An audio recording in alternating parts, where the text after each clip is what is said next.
And the Lord appointed a great fish to swallow up Jonah. And Jonah was in the belly of the fish 3 days and 3 nights. Then Jonah prayed to the Lord his God from the belly of the fish, saying, I called out to the Lord out of my distress, and he answered me. Out of the belly of Sheol I cried, and you heard my voice. For you cast me into the deep, into the heart of the seas, and the flood surrounded me. All your waves and your billows passed over me. Then I said, I am driven away from your sight, yet I shall again look upon your holy temple. The waters closed in over me to take my life. The deep surrounded me. Weeds were wrapped around my head at the roots of the mountains. I went down to the land whose bars closed upon me forever. Yet you brought up my life from the pit, O Lord my God. When my life was fainting away, I remembered the Lord, and my prayer came to you into your holy temple.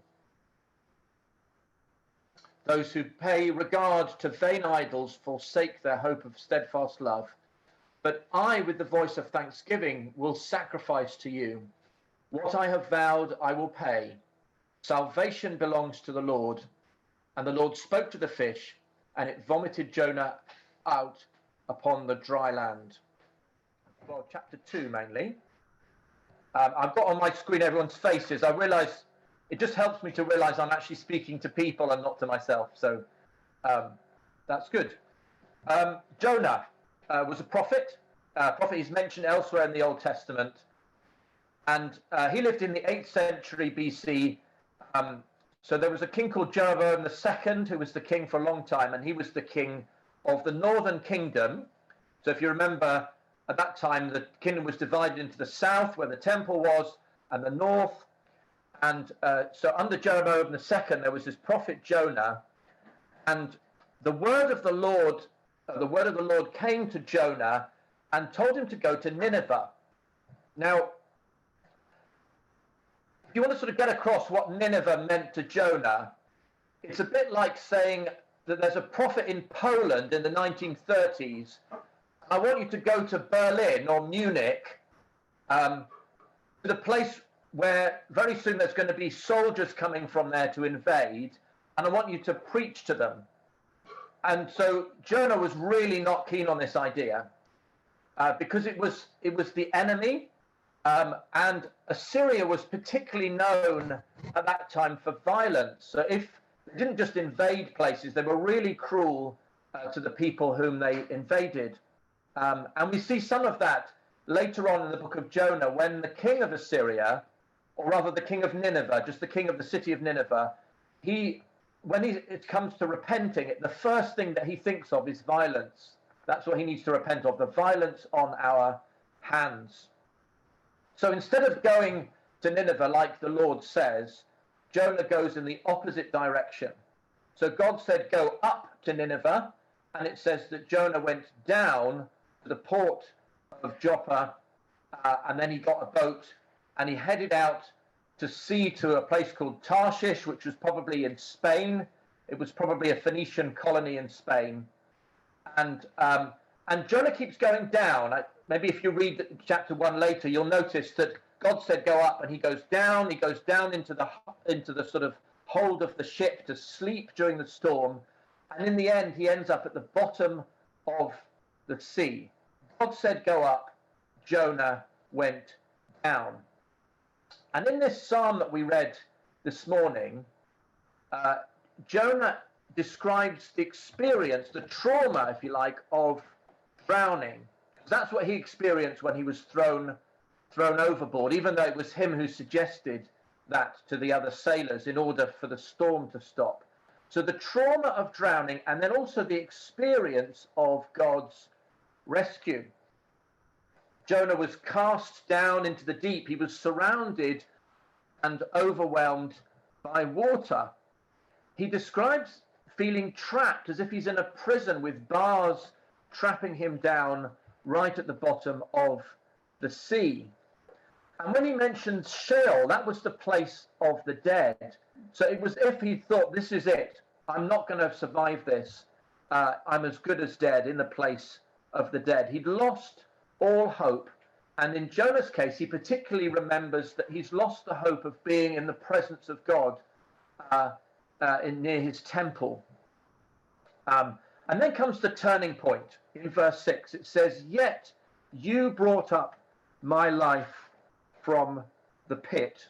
Yet you brought up my life from the pit. Pit really was just thinking about a very, very deep place. And what God does when he rescues Jonah is he brings him up from that very deep place and he rescues him. And as I read what's written in the book of Jonah, the rescue was being allowed to be in the fish, because in the fish there was oxygen and Jonah could survive that experience. So just as his life was fainting away, just as he thought, this is it, this is the end, Jonah remembered the Lord. Now, up to this moment, Jonah hasn't been remembering the Lord at all. He's been disobeying what God said. In fact, the other sailors on the ship, the ones who normally would be worshipping other gods, they end up praying to the Lord. But Jonah wasn't praying to the Lord.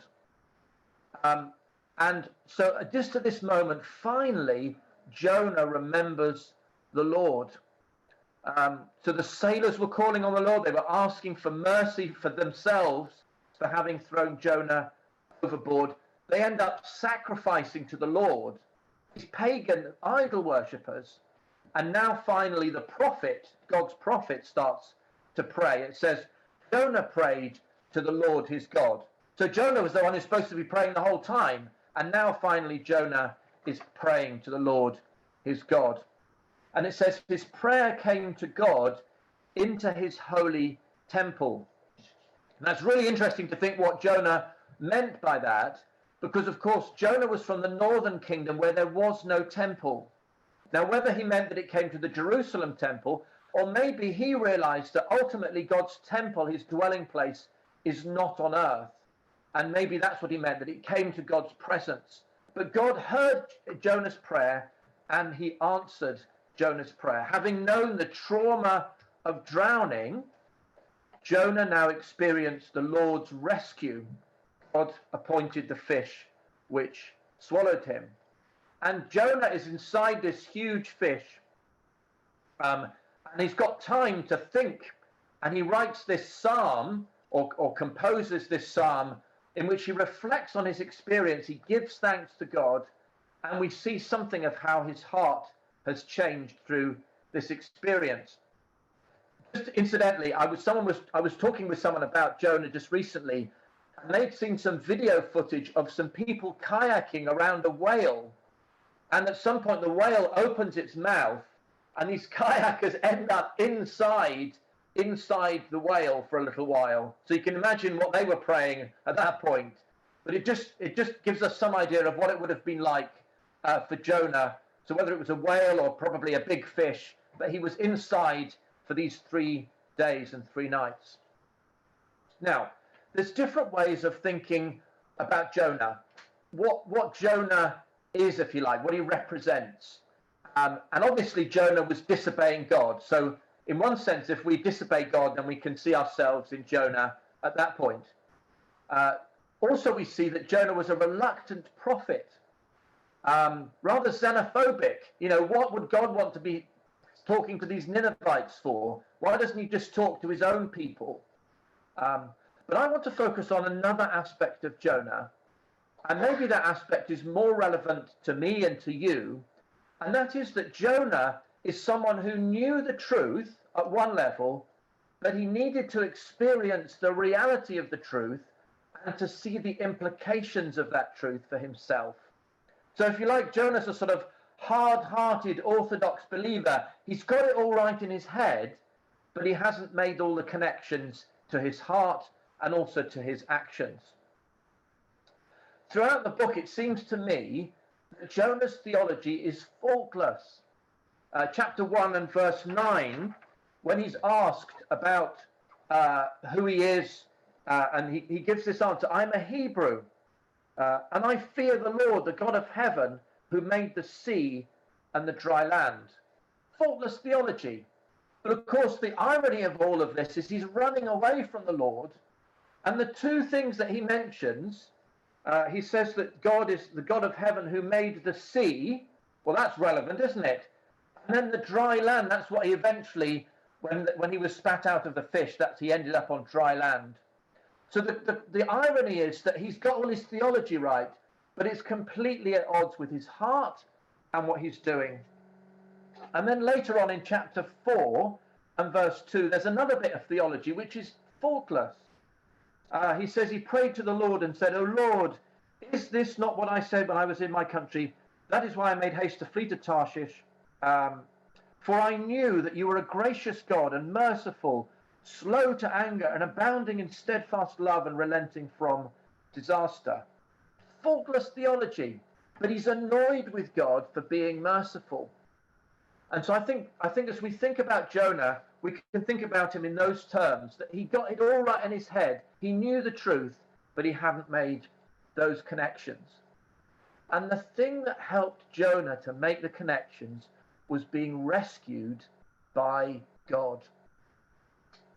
It's one thing to profess God as the maker of the sea and dry land, the Lord of heaven. It's quite another to personally experience being rescued by the Lord. Yet you brought up my life from the pit. Now, maybe in your life, you have experienced some form of rescue. There's a Christian that we know who experienced drowning, and she was it's actually at the moment when she was drowning that she called out to God, and that's really the start of her Christian faith, that she called out for God to rescue her. But there might be other things that you've experienced, difficulties, and you've really had this sense of God having rescued you. It might have been something to do with your health, where it just looked really, really bad, but then some good news came and you felt rescued from that difficult situation that you'd prayed about. It could have been some other physical danger, some threat, and you felt kind of reprieve from having been saved from it. And there are all sorts of other circumstances that are maybe not physical danger, whether it's debt. I'm told that people who've experienced addiction, when they read Jonah chapter 2, they can really identify with that sense of sort of dropping down and down and down right to the bottom. And people who've experienced strong addiction and been saved by God from it have this sense of being rescued. And maybe something similar is part of your experience. Whatever your path in life, whatever's happened so far, as Christians, we have experienced rescue. That's what God has done in our life. He hasn't just sorted out a few things, helped us to get things into order. We were lost and God has saved us. We were perishing and God rescued us. That is the essence of our Christian faith. Salvation, rescue from our past. Our past in terms of the wrong things that we've done, also the things that in our lives have controlled us, things that compel us to do what's wrong, and God has rescued and is rescuing us from these things. And another aspect of salvation is the fact that there are real forces of evil, and they have control over us, and God rescues us from them. God has defeated them. And of course, we remember that the way in which God has done this is through Jesus. And the connection with this passage is actually something that Jesus said. You'll maybe remember in Matthew and chapter 12. So I'll just look up the reference in Matthew chapter 12, where Jesus makes a connection with these events. And Jesus says this: the people had asked Jesus for a sign, a miracle. Show us that you're really who you say you are. And Jesus says, well, I'm not going to give you a sign. The only sign you're going to get, he says, is an evil and adulterous generation seeks for a sign, and no sign will be given to it except the sign of the prophet Jonah. There's a connection with this passage. And then Jesus goes on to say, for just as Jonah was 3 days and 3 nights in the belly of the great fish, so will the Son of Man be 3 days and 3 nights in the heart of the earth. So there's a strong connection between what Jesus did and this passage. And that is how God rescues us. If you like, God comes down right into the waters with us, right to the bottom, and then through Jesus, he lifts us out. That's what's happening through Jesus' death and resurrection. Jesus is entering into the full sense of our lostness. He's part of it, and then he pulls us out. We share in Jesus' death and resurrection. That is how we have been rescued. Now, if you and I find our hearts and our actions like Jonah's, maybe what we need to do is to get back to that moment of rescue. Because after having been rescued, we can forget about it. We can be used to living the Christian lives that we're living and lose that sense of how we've been rescued. The older Christians in centuries in the past would talk about the ruin and the rescue.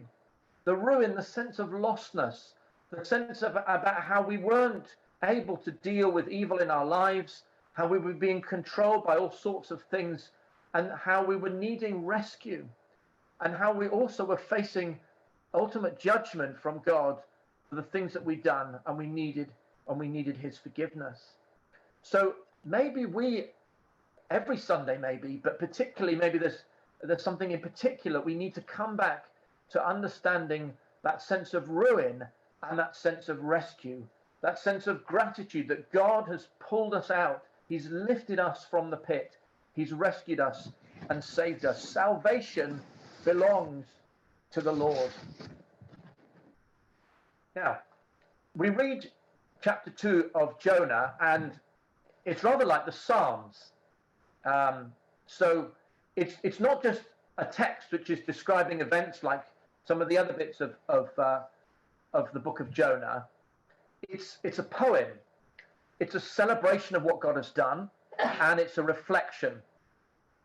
And the way in which the Hebrew Bible does this is what's called parallelism. And so you can see, for example, in verse 3 how this works. So in verse 3 it says, "For you cast me into the deep, into the heart of the seas, and the flood surrounded me." So parallelism means that in one of these poems, in these psalms, God says one thing, or through the psalmist, through Jonah, God says one thing, and then he says something else that's maybe completing it, or saying the opposite, or in some way adding to it. And so this is the particular way in which you write a poem in Hebrew. And it really helps us because it reflects, when you're reflecting on things, you look at them from different angles. And so in this reflection, we see what happened, if you like, in Jonah's heart, what changed, and how he started to have different attitude, which obviously led to different actions. And I want to draw attention to 4 things that changed in Jonah through this experience, and each of them is relevant, I think, to us. The first one is that Jonah started to pray. So previous to that, Jonah was being disobedient, and even when the pagans were praying, Jonah wasn't praying. But then, right at the crisis moment, he remembered the Lord. And the first thing to say as Christians is we need to keep praying. And if we've stopped praying, or got out of the habit of praying, or if our prayers end up being pretty standard, pretty similar all the time, we need to get back to the sort of prayer that Jonah prayed, and the sort of prayer that we prayed right at the start of our Christian lives, calling on the Lord. Everyone who calls on the name of the Lord shall be saved. So that's the first thing that changed in Jonah through his experience. He started praying, and praying really calling out to God. The second thing is that he gave thanks. It says in verse 9, "I with the voice of thanksgiving will sacrifice to you." It's a particularly Christian thing to give thanks.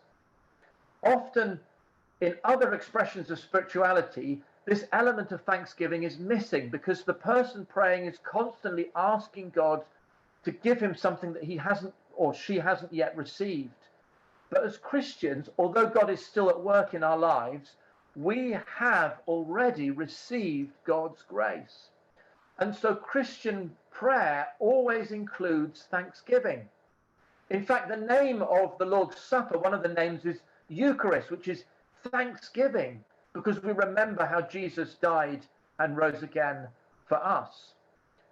We've received a gift, and it's not that we're being told you have to say thank you, but our hearts want to say thank you. We realize we haven't deserved it. We can't earn it. We're lost without it. But God has given us his grace. And so we give thanks. And Jonah, having received rescue from God, he gave thanks. With the voice of thanksgiving, I will sacrifice to you. Another thing that he says, which is maybe a little bit more unusual for us, is he talks about vows. Now, we know in the Bible, we're warned against unnecessarily promising things that we can't do. And it actually says it's better not to promise something. But at the same time, when we're grateful, there's what's called a debt of gratitude. It feels like if we don't do anything, it's as if we haven't expressed our thanks. Maybe you've been in a situation where someone's done something for you and you've bought them a present. Now, the present isn't saying, it's not payment for what they've done, it's gratefulness for what they've done. And as Christians, we vow in that sense, we express our commitment, our promises to God, and we do what we promise. It's rather interesting, the wording. If you look with me in verse 9, it says, "What I have vowed, I will pay." Now, it's really odd for us to think about our Christian lives in terms of payment, because we want to get away from this notion of earning God's salvation. But the Bible does talk about payment. Do you remember when Jesus was asked about taxes? And do you remember he got them to show him the coin, and he said, look, it's Caesar's head. Give to Caesar what is Caesar's, and give to God what is God's. It's payment, right? It's not payment to earn God's grace, but it is giving something to God. It's giving our obedience, giving our commitment. In another place, it talks about, if anyone is due honor, then give them honor. If anyone's due respect, give them respect. Again, talking about our Christian lives in terms of a grateful payment. And in the book of Jonah, it's interesting. Previous to this, the only thing that Jonah paid was the ticket for the ship to go to Tarsus. If you like, he was paying disobedience, and now Jonah was going to pay obedience. He was so grateful to God that it wasn't just enough to give thanks. He wanted to do something. He wanted to fulfill his promises and obligations to God. And there's a fourth thing as well that we can see, which is how Jonah's heart changed through the experience of rescue. And it's his attitude towards those who worship other gods. We see this in verse 8. Those who pay regard to vain idols forsake their hope of steadfast love. Now, you could read this simply to say that Jonah's saying, look, they're doing the wrong thing, but look at me giving thanks and vowing to God. But I think that Jonah has also got this sense of how those who worship other gods are missing out on the grace that God wants to give them. They're missing out because they're praying to the wrong God.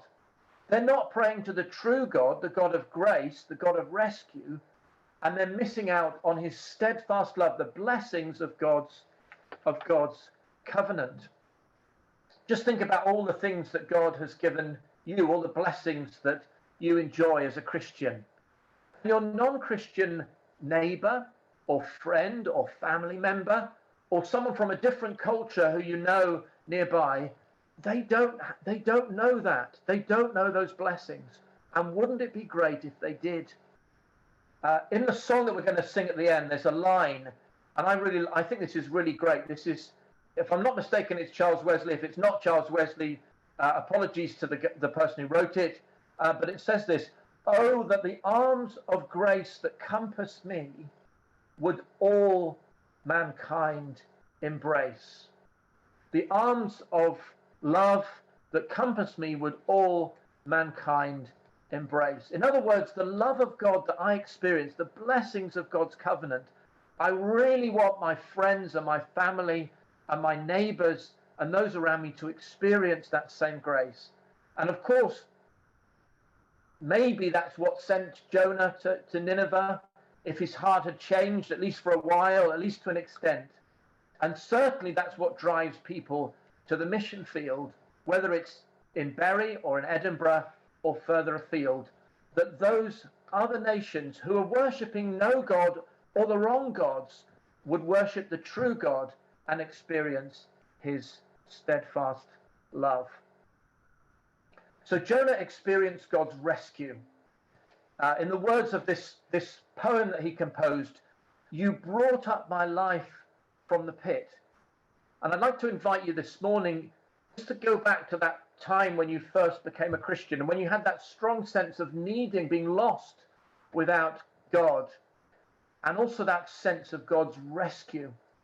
And as we do so, as we go back to that rescue that we experienced then and we experience now, may it change our hearts the way it changed Jonah's heart. Salvation belongs to the Lord. Amen.